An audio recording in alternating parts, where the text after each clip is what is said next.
Hi, welcome to Centerville Reports Today. I'm Maureen Russell Hodson. And today we're going to talk to you about a very important issue, and that is fire in your home and how you can make sure that you and your family not only are prepared but have a plan. And here to tell us more from the Washington Township Fire Department, we have Mike Long and Scott Henry, who is the public educator. Thank you both for being here. Thank you. Thank you. And I hate to make it sound so serious, but boy, fire is serious, and it's really been an issue the past couple of weeks, right, in the area? We're off to a bad year. Yeah. We've already had a couple of fatalities here locally, and if we can get the word out to look at your home, look at some fire prevention that you need to do, we need to do it. It's a little bit more important.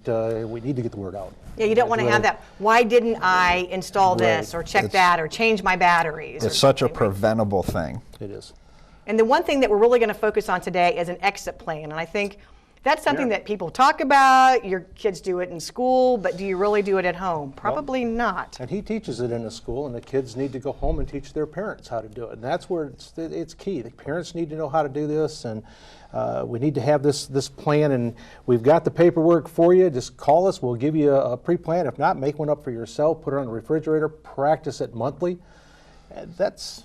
Well, I always like to bring up the old Brady Bunch show. Remember when they did the fire drill? You need to do a fire And that was drill. a good way to practice, I guess. And it is. It's just something you need to practice. You need to, when we have our smoke alarms here, we even also need to practice with the children so that they know what they sound like. Well, we're going to put up the diagram that you, again, can pick up either at any fire station or you can get this online, right? Correct. Absolutely. So tell us, when we're looking at our house, do we need an exit plan for upstairs and downstairs, or how does this, where do we start? Yeah, it can be, you really want to plan and think ahead for anywhere in the house, whether you're upstairs at bed, whether it's in your living room, in your kitchen, having two ways out of wherever you are. Always know two ways to get out. Two ways out. So you have doors, we have windows, you have a front door, you have a back door. When we're upstairs, we even brought some yeah, we're going to show this. So this is something, here. Let's see, I can show it this way, and you can show, so this is real. So you have a ladder. This is a ladder, right? And you can purchase it's a ladder. these? You can. You can purchase what it these looks at like. any home store. Do you know offhand about what they cost, Scott? Are they? This one's going to be a little bit more because Okay. this is a lot of use only. Where permanent one. the ones that you can get at some of the box stores are one use only. They're made to just put underneath their bed, and if you have to use it, you hook it on the windowsill and So go would you down. just have one of these It's and kind of in a general location, or what's the best way for something one like in every this? bedroom. I really, One- okay. if you think about be it, safe, yeah. To be safe, you got a smoke detector in every bedroom. You're going to have a ladder in every bedroom, and if something happens, you need to be able to get out. And that's why we preach keep the doors closed. Smoke alarm goes off, feel the door. Well, let's So, go back yeah. a little bit. So when you go to bed at night, you should close your bedroom door. Correct. Absolutely. Every door should be closed. Correct. Okay, and tell us why. Well, that's going to limit the heat and the smoke, which is really the issue, from a fire that starts anywhere else in the home, especially in a second-story house. The smoke goes up, and if those doors are closed, it's going to limit the travel of smoke into the bedrooms. It'll give you quite a good head start when your smoke alarms wake you up to be able to get out of the room, get out of the house before the smoke even gets into the bedroom. And you need to have one of those in every bedroom. Every bedroom, outside of the bedroom, and then one on every floor. So the old days of just having one in a corridor, one in a hallway is gone. We have a basement, one in the basement, one on the first floor, one on the second floor, and one in every bedroom. Okay, and then you also need to make sure that you're changing the batteries, right? Because that's important. That is as true well. We say twice a year. We do it every time change, but that doesn't mean that's the only time you test them. When you do your safety drill, you test them monthly. Test them in order to make the drill real. Press the smoke alarm. Let the kids hear the smoke alarm so they know what it's like, and they know what to do when they need to get out of the house. Okay, so let's say you're doing a test. You have all the bedroom doors closed. Let's say you're going to say it happens overnight. The alarm goes off, and the kids should do what? And the parents should do what? Well, they're going to wake up. They're going to, we like them to roll out of bed so they don't stand right up in case there's smoke up at their ceilings there. When they make their way to the door, you always want to check the door. Mm-hmm. And that's something that's, just put the back of the hand on the door Just if it's kinda for warm. heat? Yep. Yeah. So we want to make sure the fire's not right on the other side of the door. And as long as it's cool, you can open it slowly to see if there is any, maybe not a fire there, but any smoke. And if they can, get out that hallway, meet up with the rest of their family, down the stairs or out the front door, and then meeting in the front yard. So should kids take the exit plan and the parent kind of make sure that everyone's out, or how does that happen? Because often you hear someone's going back in, searching for someone, they don't know if everyone's out. That's the key about having a meeting place. We want everybody at one place. That way they know where they're at, they don't have to run back into the home. And that's where most bad things happen, is somebody goes back into their house for something. Right.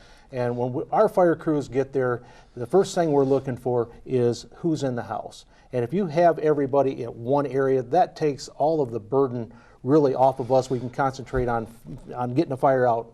But if somebody's missing, we go into a whole different mode, a whole different rescue mode, and things change. We're going to go in and do our best to find whatever room we need to go to.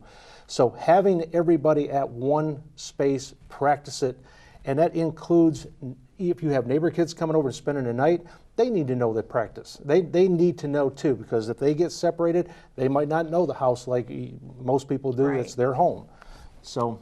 And you have to call 911, I guess, is the one important thing. As soon as you see the Absolutely. fire or smell smoke or something. And again, we tell people this all the time, but if you think there's a fire, still Do call not 911, hesitate. right? Call us. Yep. You're there ready to Call us. work. That's what and- we're here yeah. for. That's what we do. That's when we get there. If there's nothing there, okay, we leave. We make sure everything's normal. We make sure everybody's there.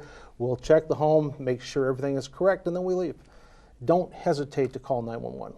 So let's say the fire is during the day and maybe it's a kitchen fire, which I guess is probably a The number one cause of number fires. one. Okay. The number one cause of So fires. the kids maybe are somewhere outside, maybe some are in the family room, you're in the kitchen, you've got people kind of scattered. What's the good plan for that? Practice this safety plan. So Yep. if the smoke detector goes off wherever it may be in the home, newer construction, all of them will go off. Older construction, that's why we tell you to buy one of the standalones put in every room. It'll only be one detector, and then if smoke travels, it'll be two. But the newer homes, if one goes off, after a couple seconds, they'll all go off. So that's where this home plan comes in so handy. Find a place, meeting place, meet out front, and meet us there when we get there. Okay, and so would you say like a tree or the mailbox or someplace out in the front is a good place? Absolutely. We want it to be in the front because we want everybody together where the fire crews can see them. So we don't want you in the backyard. We don't want you any place hidden. But yeah, on the sample paper that we showed up on the Yeah. screen, that was a tree, mailbox, light post, something out front. Not if you happen to live in a house, don't gather at the fire Yeah, hydrant. don't pick the fire hydrant. Because But the should crews you will be grab there. your Be working. purse or your cell phone because you need to make We're a gonna call? We're gonna have you outside. Get out. Yep. Okay, Yep. don't worry about any type of Yes. Anything can any be items. replaced. Okay. Yep. That's so true, and I think people need to remember that. And a good thing to remember is if take everybody's got digital photos nowadays, cameras and all that. Take it, document everything you have in your house. Keep it on a cell phone, on a disk. Keep it away from the home where it's separate. So if you need to go back in to verify what you have, it's covered. Document what you have. I mean, it'll come in handy. Well, what's a good rule of thumb for how often should you practice? Because I would imagine Monthly, every month. monthly. If you have kids at school, they practice every month. They do. They practice when in the nice weather. They practice all winter. Same thing at home. The children at least are used to it. The people who get flustered and aren't used to it are the adults Yeah. because they don't practice it. The kids already know what And you'll to go do. right into They're that already- practice mode if you've been right. practicing. Yeah. you'll Kids are know already what to trained in do. school. And again, we don't want to scare people. We don't want to, scare children, but we want to make sure that people are prepared. That's really the reason Early for this, warning right? is key, and that's why we're here. Those smoke detectors, if you need help, you need assistance, call us. If you don't know what you're buying, call us. We've got flyers on our website that'll tell you what the different types of fire alarm or smoke alarms Because that are. can be really confusing. Very I know we've done a confusing. show on We've that, done, Mike. We've where done a couple of them. Yeah, where, there's so many photoelectric, options. ionization, what's better, what isn't. Having something in the house is better than nothing, whether it be an ionization, photoelectric. Just have one in the house, one in every floor, one outside of the bedroom, and one in the bedrooms. I can't emphasize that enough. And for all the these cost has materials gone are down. available on your website, as website. well, On the website, right? Yep. And call us, by all means. Call us if you don't know. There's probably not a day goes by that I get a phone call on some type of, whether it be smoke alarm placement or fire detector placement, or grills, or you name it. Somebody's always calling and asking prevention questions, and please call us if you don't know. If you have any questions, just call us. Yeah, don't We'll help you hesitate whatever to way call we can. 911 for sure. Absolutely. You have to do If that. you have a problem, yes, 911 is key. Well, let's talk about some of the common types of fires. You mentioned the kitchen fire, number one place. Number one. Are we unattended cooking, or are we Unattended cooking, Yeah. and I can contribute that to the cell phones. In my days, I used to have a cord that kept me 15 feet from my kitchen. It would drive me back. Nowadays, people get so distracted so easily. You go in, you start cooking, the grease starts warming up, they get a phone call, they're out. Next thing you know, the smoke alarm's going off, they turn around and unattended cooking. So. And then I guess the part two of that is if you're trying to put a fire out yourself, and you're making it worse if you've got an unattended cooking fire. Yeah, don't try to put it out, just get out. That's where most of the problems do happen. The fires today, with what the materials that our homes are made of and the things that we put in them, they burn so much faster than the Really? fires Yes. 20, 25 years ago. Yes. So once we have that fire, just leave, Yeah, in my get days, outside. it used to be slow smoldering fires. Now they're fast, they're rapid, and they go very quickly. So get everybody out, everybody make out your of the call, house. and stay out. Yep. Right, stay out. And when we get there, just verify that everybody is out of the home. That's the key thing to us. Our first guy in, or the first engine in, get with them, say everybody's out of the house, and it'll make things much better for us. So. Well, let's too talk about generators, because luckily we have not time of had bad Coming. weather. It's coming. I Not guess. yet, Okay. yeah. That's supposed to be. But generators, good, bad? What's the They're what's great the word? as long as they're used properly. Keep them outside. Don't put them inside. Don't put them in your garage. Put them outside. Make sure they're well vented, and it'll work. It'll work fine. Yeah, if you have one and those are for the portable ones. If you do have one of the ones that's built in, make sure it's installed, serviced correctly. Much like a generator is just like a furnace, just like an air conditioner, just like your fireplace. Every once in a while, you need to have somebody come out and take a look at it, have it serviced. Have it serviced.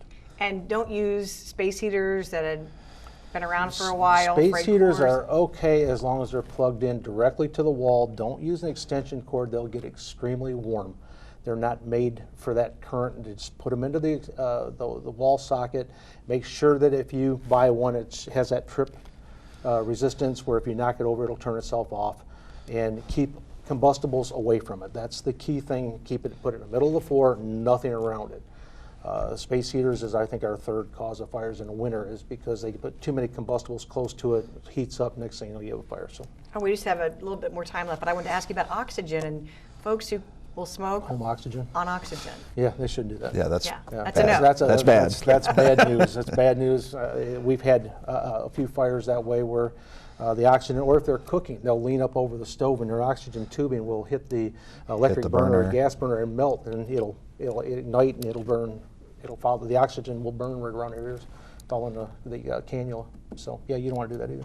So again, a lot of good tips, helpful tips, things that we don't necessarily want to think about, but we have to, and we really have to You practice just wanna plan with our ahead. families. Plan ahead. That's key. Also, if you have elderly parents or maybe a neighbor, you want to maybe check on Think your for neighbors. that. Yep. We have a residential Knox box program. We have, if you have a garage key or a garage code you want us to put into our CAD system, we can do that as well. There are all kinds of ways to take care of the elderly and your family, your friends, and if you have any questions, just call us. Best thing to do is call 433-3083. Absolutely. Or visit the website, which is washingtontwp.org/fire. Correct. Right. We'll get you to us. All right, and also you're willing to make house calls, check things out. Yeah. You want a home inspection? Call us. We'll come out. We'll check everything. Make sure the detectors work. Work with your home plan if we need to. Yeah. Scott, you're in the schools as well, and also go out to groups and talk Absolutely. about fire safety. Yeah. So It's you're all available. about keeping people safe before they have that emergency. All right, well, thank you. Stay Thank you. safe. We'll Thank see you. you next Thank time. you.